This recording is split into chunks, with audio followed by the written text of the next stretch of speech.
So once again we continue. She struck another match on the wall. Once more, there was light, and in the glow stood her old grandmother. Oh, so bright and shining, and looking so gentle, kind, and loving. Granny, cried the little girl, oh, take me with you. I know you will disappear when the match is burnt out. You will vanish like the warm stove, the lovely roast goose, and the great glorious Christmas tree. Then she quickly struck all the rest of the matches she had in the packet, for she did so want to keep her grandmother with her. She lighted another match, and in this light, or this was another hallucination, the next vision that she had. She saw her loving grandmother. Her loving grandmother looked pretty. She looked gentle and kind. She asked her grandmother to be along her. She wanted to be with her.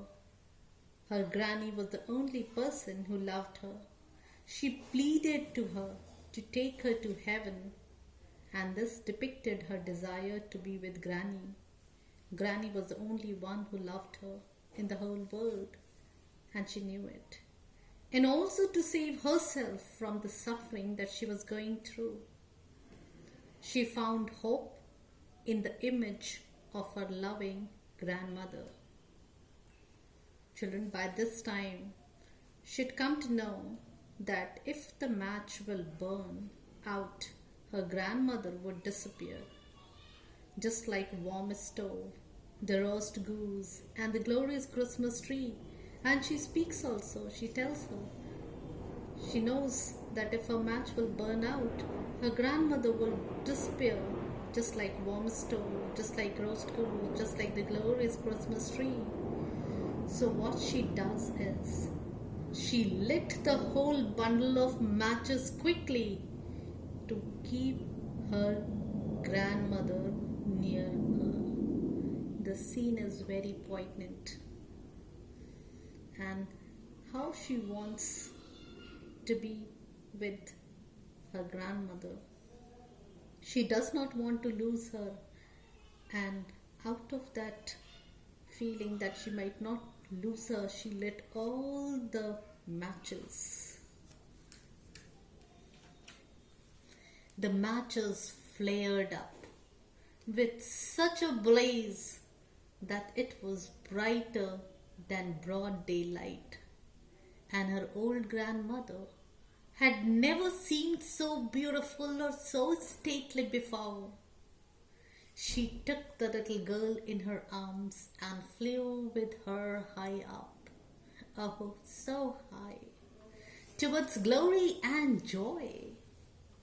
Now they knew neither cold nor hunger, no fear, for they were both with God. The matches that lighted up brightly, there was good brightness, such brightness that it was brighter than the daytime light, children. And the grandmother, the old grandmother, she looked beautiful. Just as you see in the picture, she looked grand, she looked majestic. Stately means grand, huge, majestic. She took the little girl in her arms. She wrapped her in her arms. She held her tightly in her arms and flew up high in joy to be with God.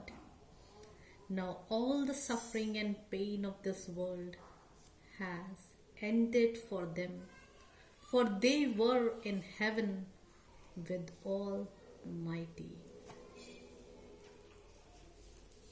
But in the cold dawn, in the corner formed by the two houses, sat the little girl with rosy cheeks and smiling lips, dead, frozen to death on the last evening of the old year.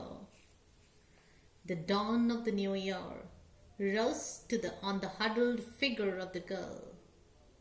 She was still holding the matches and half a packet had been burnt.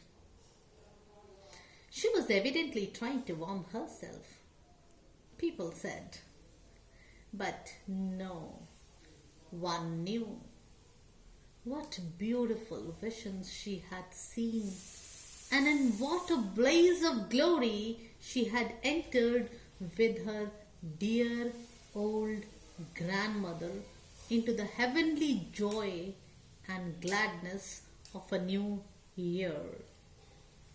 So the next morning, children, the little girl's dead body was found with the burnt out matches clutched between her fingers. She died in the cold winter, but with a smile on her face, depicting her happiness on being with her grandmother and God. The little girl struggled throughout her existence, and finally her death brought relief from the pain and true divine redemption. She was evidently trying to warm herself. This was remarked by somebody, the people who were around. And this is what people could think of. Nobody knew the lovely visions she had, and in what brightness of glory and painless end she met. This was something that God had conferred on her, the faith and the hope that she had on God. Her frozen dead body was found the next morning. The people who did not care to look at her miserable condition the previous evening stopped to look at her stiff and stark body. The writer conveys through this description the issues of social classification, issues of poverty, child abuse, and all the more the apathetic attitude of the rich towards the poor. Dear children, this is a lovely story. Read the story several times so that is the only way you can understand your story better.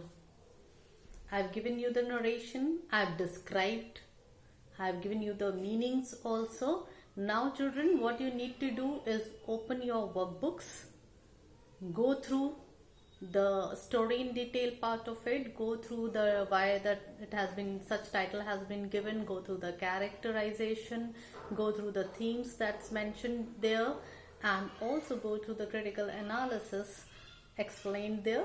And then there are 5 extracts that's been given with the questions there. Please attempt that. Try to complete it in your workbooks itself. And also there are few structured questions towards the end. So at least try attempt 1 out of those 3 that's been given there.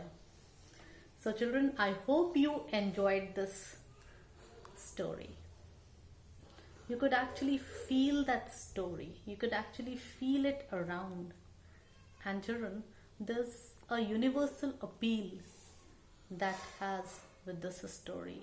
It's so true in the present condition as well, where we ignore such conditions.